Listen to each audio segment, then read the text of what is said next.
ለሰው ሲያደርግ ምላሽ ይፈልጋል። ሰው ሰውን ለማክበር አንቱታን ያጠናል። የኔ ጌታ ግን ከሁሉ ይለያል። ሊያከብር ሲፈልግ ከትቢያ ያነሳሃል። ያለምንም ምክንያት እንዲሁ ይወድሃል። ይህ ነው የኔ አምላክ የኔ ነው የምለው እንደ ተናገረው ሁሌም የሚያደርገው።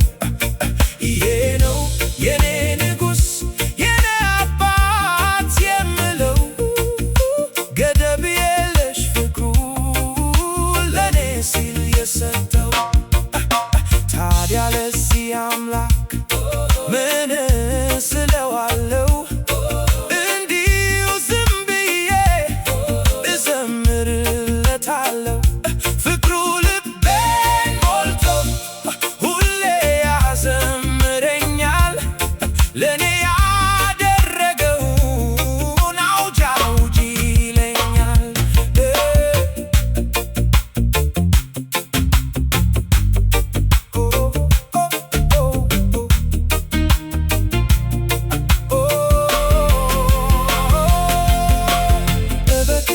ጠላቴ ተስፋህን ቁረጥ፣ እኔ በፈጠረኝ ቆየው ከተዋጀው።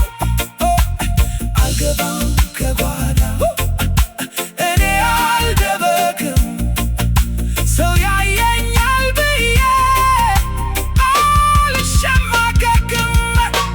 ተፋንተ ጠላት ዞር በል ከፊቴ አንተን የምረታበት